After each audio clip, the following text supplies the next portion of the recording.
मुझे दिल की बीमार। भाई लोग नमस्कार, आप देख रहे हैं भोजपुरी स्टार न्यूज और भोजपुरी स्टार न्यूज में आपका स्वागत है।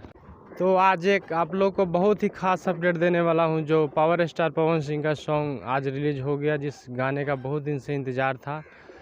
तो उस गाने का नाम है पुदीना ये हसीना 2। बहुत ही अच्छा सॉन्ग है, वेब म्यूजिक से रिलीज हुआ है, तो देखना ना भूलिए, जाइए वेब म्यूजिक भोजपुरी पे। बहुत ही अच्छा सॉन्ग है पुदीना ये हसीना 2, जिसमें फीमेल सिंगर है शिल्पी राज जी। तो बहुत ही अच्छा सॉन्ग है, हम तो देख लिए, आप भी देखिए जाके, वेब म्यूजिक चैनल पर रिलीज हुआ है।